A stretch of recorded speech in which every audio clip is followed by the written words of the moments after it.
Damien ruins horror movies. You gotta be fucking kidding me! Probably wondering why I'm sitting around the house in my Deadpool pajamas. Well, it's because I've been kind of sick the last couple of days. I can't breathe out of my nose. My sinuses are all messed up. I mean, a better question would be like, why does this guy have Deadpool pajamas? Well, if you remember not too long ago, I went to a Halloween store. Not only did I get some Darth Vader gear and some other Star Wars gear, but I got Deadpool jammies too. I like to wear them on sick days. It's a full body suit. It zips up. It doesn't have the footies though. Yeah, I gotta wear socks. Yeah, when things are 90% off, you buy them. You don't question if you need them or not. You buy first and you ask questions later. This had a price tag on it. I think it was $3.98. I was like, you know what? Getting it. I might be like eBay Halloween Santa Claus next year. I don't know. But luckily, everything I bought, I was pretty happy with, except for the Stormtrooper thing. That outfit, because the plastic helmet face thing piece was missing. And that was a bummer. But, you know, it was $4. Normally like $40, so I couldn't really complain. I was okay with my purchases. Sorry, I'm head sick and I talk through my nose, so I'm going to sound different this week. Tonight we're going to take a short stroll back to 2006, not too long ago. 14 years already. Dang, that does not seem that long ago. Hatchet by Adam Green. Well, I saw the DVD at Circuit City. That's how long ago this movie was made. There were still Circuit Cities. I miss Circuit Cities. I will take Circuit City over Best Buy any day of the week. And Best Buy, like, to their credit, they do have they have like some cool collections and stuff. I've seen some stuff there, but everything's like kind of overpriced where it's like, so you guys would be cool if there was no internet. They're like when I was a late teen, actually my whole teenage career, there was a store at the mall called Suncoast, and it was a video store, and it had a lot of like video paraphernalia and like t-shirt, cool shirts and stuff that you could buy, but everything is like really overpriced. And it's kind of funny to look back and think like VHS tapes, like to buy a VHS movie in the 80s, because you look at them now, you're like, 4K costs $30 for a disc? That's ridiculous. Well, in the 80s, you had to join a club in order to have your own personal video collection, because it was like $70 for a video. Video stores came out and they didn't necessarily drive the prices down. They just inspired people because VHS wasn't first. People had betas. So like my mom had a beta and she had a and then we got the VCR, you know, one tax return year, and you could still rent beta, so we'd rent things on beta and copy them onto a VHS tape, and we were beating the system. But some companies actually got privy to that, and they figured out, like, because that was pirating in the 80s. They figured it out, so they would put these little scramblers in so that you could, most movies would work. Like when we got the Star Wars trilogy, you know, episode 4 through 6, you know, Star Wars through Return of the Jedi, those came out crystal clear, one tape, all 3 movies. It was awesome. It was so awesome to have a tape labeled Star Wars, Empire Strikes Back, Return of the Jedi, and I could watch them whenever I wanted. Because you had different tape speeds. You could do like SP, LP, and EP. And if you put on EP, the quality apparently suffered, but you get 8 hours of footage on there. And so we had that, but then some things were scrambled. Like Back to the Future, we rented that and recorded it, and it was all scrambled. So it was like how you could, if you had cable, you could go to adult channels and you could hear the sound, but you couldn't see the screen. You kind of make it out, but it was even worse. It was like when like channel 12 went off the air. It was funny because my brother would watch it anyway. He's like, I don't care if I can't see the picture. I'm watching this shit anyway. I'd wake up in the morning, I'm like, what is he doing? It's like, oh, you got it to work. And I'd go out there and he's watching static, but listening to the sound. He'd just be like, he's like, I remember enough of what the picture is like. I was like, dude, all right.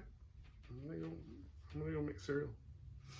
Circuit City was cool. They had stuff. Best Buy is kind of cool in that way where they kind of have the selection that you can go in and like put your hands on and pick up and buy. All the prices are kind of not what I want to pay. Let's talk about Redbox for a second, because I had to return a Redbox today, and this isn't like a big spiel, but I wish Redbox had a way, like other than emailing you later, to like give you closure. When I stick that disc back in the machine to return it, I wish they'd fucking acknowledge it. I wish they would make more of a thing. It's like, yeah, okay. I wish it would come and be like, okay, Damien Ross, you have returned your video. Thank you very much. But it says like, it just goes to the main screen. It's like, did you get it? Am I gonna have to pay? I was like, I need closure. I need to know that this relationship is over, Redbox. Is it over? Did you get it? So far, I've never been burned by them, but I wish it would say like, thank you, Damien Ross, for returning your video. Is that so hard? Hatchet came out in 2006, and I love Hatchet. I love all three Hatchets. I'm kicking myself because there was a fourth Hatchet. It was called, I'm kicking myself for not looking that up, The Revenge of Victor Crowley or something like that. It was one of those, you know, like the Saw movies came out with 7, and then the 8th one was called Jigsaw. So like, it fucks up your collection, where it's like you want to have all your movies stacked next to each other, and then they put this, well, this one you have to put in your J's. It's like, fuck. Or just makes your collection goofy, because we can't just do like Saw 1, 2, 3, 4, 5 and be continuous with it. So Hatchet did that too. And they had it at Target. I saw it. I was just in a situation where it's like, I'm not gonna have time to buy. I'm not gonna have time to watch it. I should have bought it because I should have known that as soon as it disappears. It's one of those things where it's like, if I buy it, it'll be there forever, and if I don't, then it's like, well, you had your chance. You had a week to buy it. You were there. It was there Monday, and so were you, and you didn't buy it. Now it's gone forever. You can try and order it off Amazon, or maybe somebody will put it up on eBay. Who knows? I mean, you fucked up. So, I will. I really like the first 3.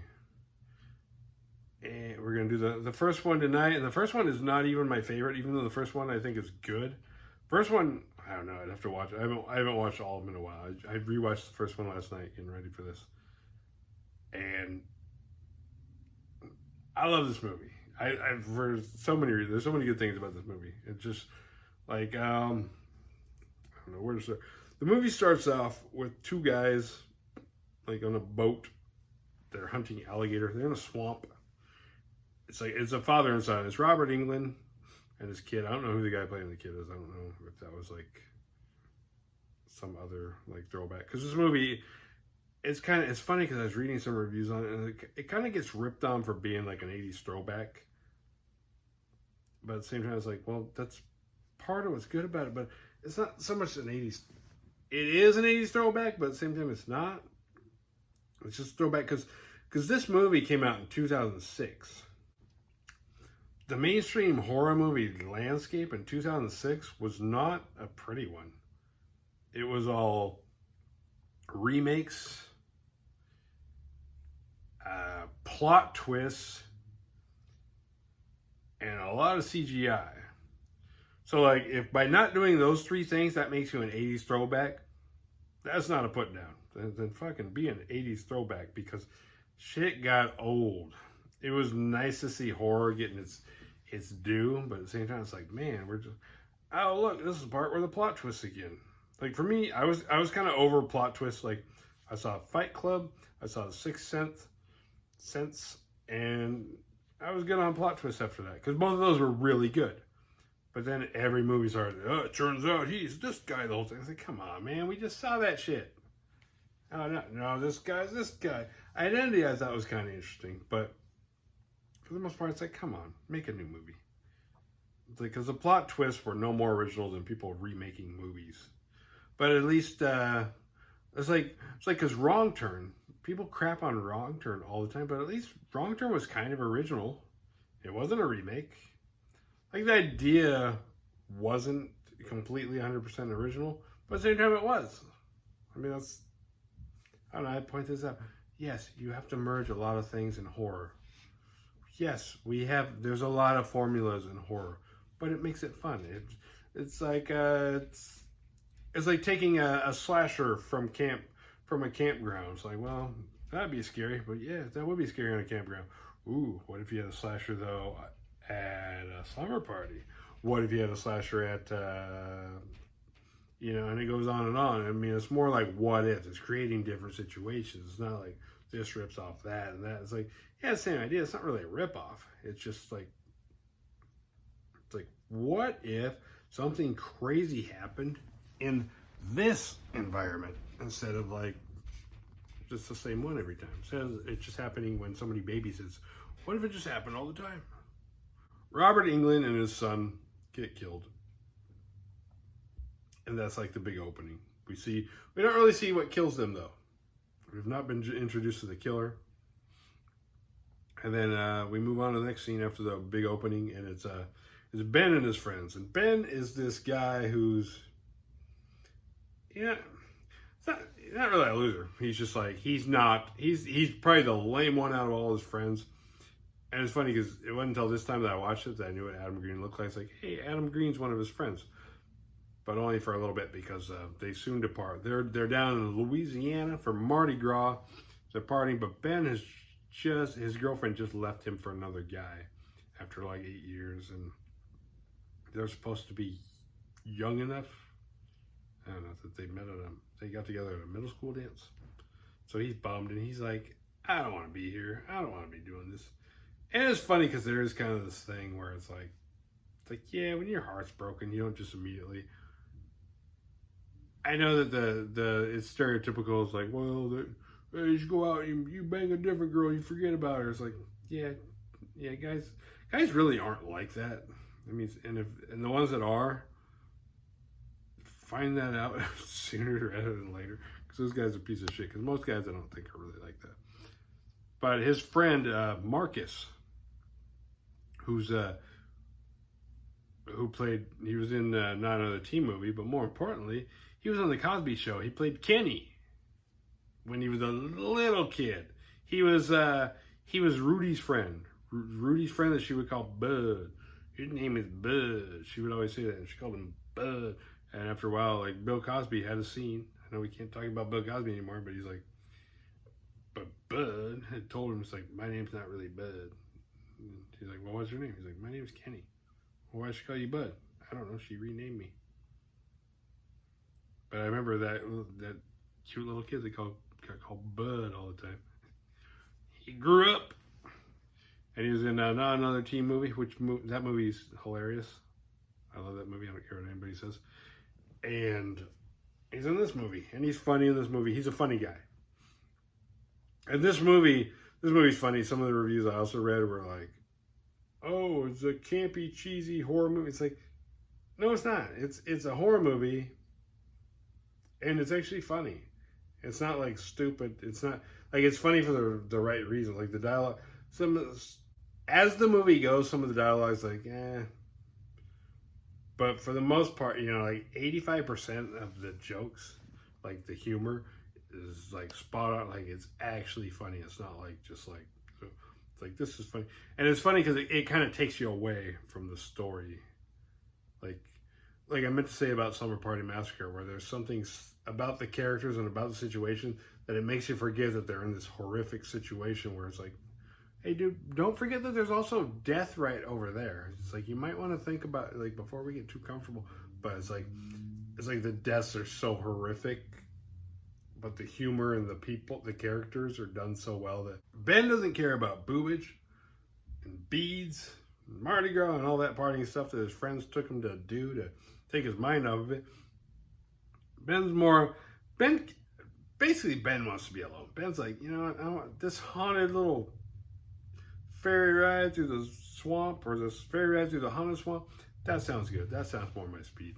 It's like he doesn't want to party. It's like, well, I don't even know why he went. I think it sounded like a good idea until he got there, and then he got there, it's like, nope.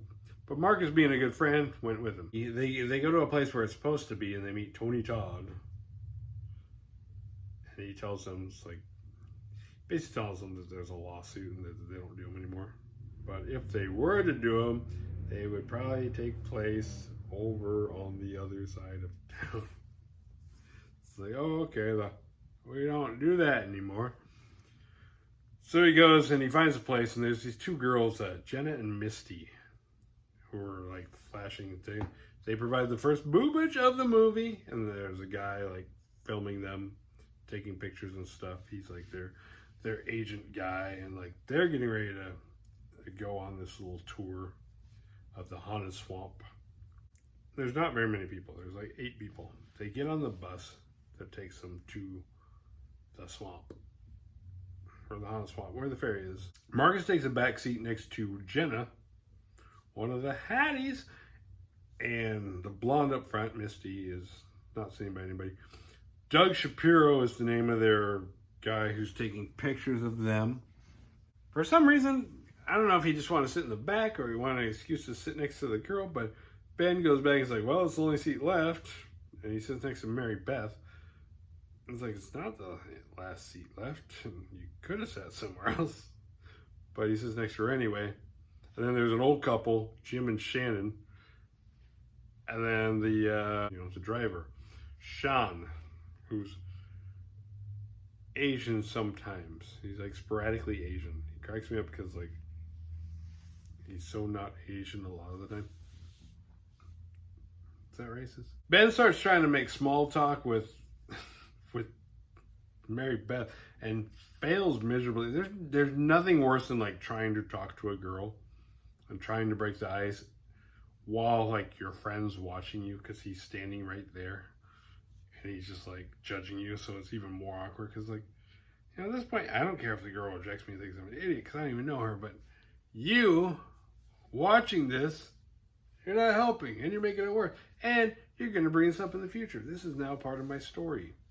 If you're going through the tour and everybody kind of thinks that this tour guide is kind of full of shit, and then he sailed along and they hit something. It's like a tree root or something, but the boat gets stuck. The old guy Jim realizes like, hey, there's a tree root. We're not stuck.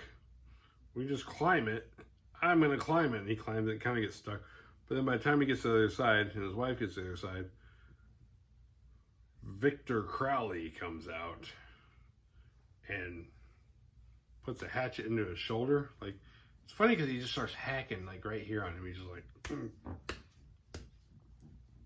the hatchet blade over and over, and finally like hacks through him all the way through there, so that like Jim's body falls. And then his wife's like, ah, and he grabs her from like hand on her bottom teeth, other hand on her top teeth, and just rips her head apart. Like, for not being CGI, and probably why there's a lot of blood spray. Like, this movie's got some serious kills for being like goofy and like funny and like off track, and like it takes your mind off facts. Like, oh, that's right, they're in a horror movie. Because there's a weird feeling about this place. Like when they get off the boat and they go over here where those people die, and the rest of the movie mainly takes place in the swamp. It feels like it doesn't feel like they're in a real forest. It feels like old episodes. It feels like they're on a soundstage. It reminds me of like old episodes of Gilligan's Island when there's night scenes. It's like that, but not as bad. But like it's like that just doesn't. It's like it's done well. It was built well, and that's what made me think. Like, that was weird to me. It's like, how did you get such a budget? Like, somebody built, like, if that's a soundstage, somebody had to build that. Plus, you got Robert Englund in there. You got Kane Hodder, who I haven't mentioned yet. But you got Tony Todd. You got Candyman, Jason, and Freddy all in one movie. And you got a sound set. Plus, like, Marilyn Manson did the song. It's really expensive to have a song in your movie. It's like, from what I've heard. So, like, where did you get the budget for this? Not a knock on him, because I don't know.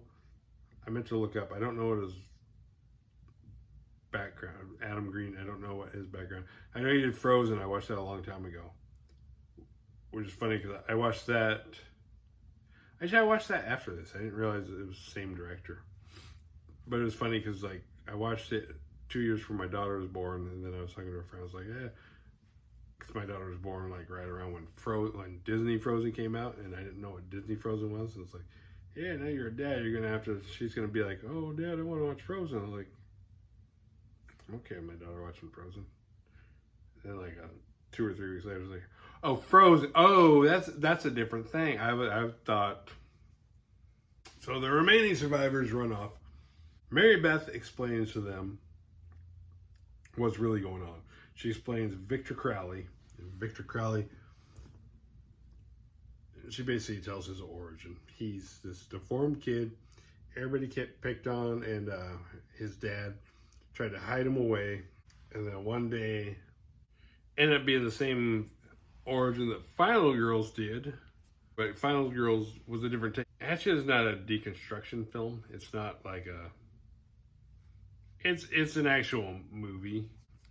So Mary Beth explains the story, and the only thing really wrong with this movie is the fact that Mary Beth is not played by Danielle Harris, because Danielle Harris plays her in the rest of the franchise. For some reason, that doesn't seem weird to me as I'm watching it this time. It's like, well, you got Robert Englund, Kane Hodder, and Tony Todd. How could you not? Did you not think about it? Was she busy? Was she doing See No Evil 2? It's like, how'd you not get her for this one? Because, like, I don't know. I love Danielle Harris. Ever since she was 8 on Roseanne. Hey, relax. That was 15 minutes off. So she tells a story about how they threw fireworks in, and the door, somehow, like, the door was locked. The kind of weird thing with this movie is that, like, because it's called Hatchet, and I think people afterwards were like, Hatchet? He killed, like, one person on screen with a hatchet. Because he killed Jim with a hatchet. But upon watching it this time, you see Kane Hodder's dad is like trying to save the house on fire, and for some reason, Victor's got his face against the door, like, Daddy, Daddy, Daddy. His dad's like trying to break the door down with a hatchet, and he puts it through and puts it in his face. The movie actually should have been called Hatchet Face, and then we would have been like, oh, okay. Because then we'd be like, oh, what, he killed people with his hatchet face? Like, no, dumbass. And he has a hatchet face because he got hit in the face with a hatchet. Which, it seemed weird to me because based on how he could kill people, he had this superhuman strength. And he could take your bottom teeth and he could rip your head apart with his bare hands. Yet at one point later when he's going after Jenna, like he kills Jenna with a power tool. He like tries to basically shove it down her throat, and he's like, oh. It's like, dude, you don't need weapons. You're strong, you're fast. The weapons are slowing you down. You can kill people with your, like, he killed Doug Shapiro by twisting his head long enough to kill him, and I think he snapped it off and like threw it. He's very into dismembering people because he takes the parts up. Like the spray, what they lacked in CGI equipment, they made up with blood spray guns, and I loved it. It was a nice throwback to have, like, because it was that homage to 80s, but it was fun, it was funny, and it was good. I know I'm lost in my own review. So Mary Beth is on the boat. She has a gun. She says Victor's a ghost, and she has a gun. She's planning to kill him. She brought about like 6 bullets with her. The first encounter, because she encounters him right after he kills, Jim and Shannon, and she's like, boom, boom, boom. She shoots him. She shoots 3 times. I think she hits him twice. He drops. And then the rest are leaving. Slowly, one by one, Victor starts picking them off. Ben gets the idea. Because they go back, because they keep ending up at Victor's house. So like, now they're in this loop where, like, now we can't escape them. Now we're stuck in the swamp. They end up at his house. So Ben's like, after they leave and get far enough away, he's like, we can't keep running. We got to go back. I saw gas cans in there. I don't know if they got gas in there or not, but there's fire. There's fire. He's like, he asked Misty, he's like, do you still have that lighter on you? And she's like, yeah. You're going to kill him with a lighter? He's like, no, but we get that gas. We'll pour him on it. We'll pour it on him. We'll light him on fire and he'll die. Which is a weird plan. It's like, we'll light him on fire and he'll die. Eh? Yeah, because people die instantly when you light them on fire. That's why the fire department are so important. That's how they save lives. Like, oh shit. A lot of them are against it. Like, you don't even know if there's gas in the can. It's like, I don't, but it beats running away. Because at this point, like Sean got killed by a shovel. Well, and by Hatchet face. Victor Crowley took his leg off and then shoved it in. And then he killed Jenna. Killed Jenna before Misty, which Misty was the dumb blonde who's dumber than any blonde in any show ever made. But she gets to be one of the last people to die.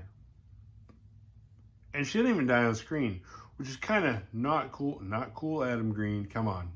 After all the things she said and how annoying she was, we deserve to see her actually die, not just get her, after the fact where it's like, oh yeah, she's already dead and her head gets thrown in there and her torso and other things. Like, well, no, I want to watch that bitch get a fist through her fucking skull. She's the one I don't get to see die? Come on. So Victor kills pretty much everybody. Ben, last one left, which is kind of funny. Because, dude just got, him and his girlfriend just broke up. His whole reason for not wanting to do the whole Mardi Gras thing was because, I don't care. I'm heartbroken. I don't give a shit. So he seems like it's I just want to go. It's because for me, if I was bummed out and heartbroken and depressed, my reason for it's I just want to get on a boat and go to a haunted swamp. It would be to die. So the last person you want to rely on is the heartbroken suicidal guy. It's this guy got nothing to live for. I don't want to sit by this guy, but he's you think he should have been the first casualty. Should have been oh what? You're Victor? What are you gonna do, Victor? Instead, he's the last, and him and Mary Beth are about to escape. They find her father's boat, which is not some awesome boat. It's a step above canoe. They're like, all right, we have a way to escape, and they get in it, and Crowley is in the water and knocks her out. So she falls in the water and she's struggling, and I don't know what's going on, but then she pops her head back up, and Victor's in the boat. Ben's dead, his arm's gone, his body's gone. He's just and she's looking up, and Crowley's looking down at her you're gonna die, or I'm gonna kill you. You fucking bitten. No, Victor doesn't talk. Victor looks down on her, and then it's the end. Which I did read that all three of these movies, I don't know if the fourth one works in, but I did read that the first three tie in as one progressive movie. Feast was like that, where it's is this one long movie, or is this, I don't know. I'm sorry. This review is supposed to be better. I love this movie. Go watch this movie. The Badass Award goes to Mary Beth. Even though she froze when she first saw Victor Crowley, then didn't make sure he was dead after shooting him, she also didn't bring enough ammo. She did later redeem herself by smacking Misty in the mouth and later kicking the shit out of Victor. What did we learn? Survival tips! Don't hunt for alligators in the middle of the night. Avoid haunted night tours through the swamp, especially when you could be looking at TARDIS. When hunting a deformed psycho, make sure to bring plenty of ammo. This week's drawing sucks, and that's why I quit halfway through it. But I'm showing it anyway because I want you guys to see the winners as well as the losers. So like and subscribe, and I'll see you next time. See you next Wednesday.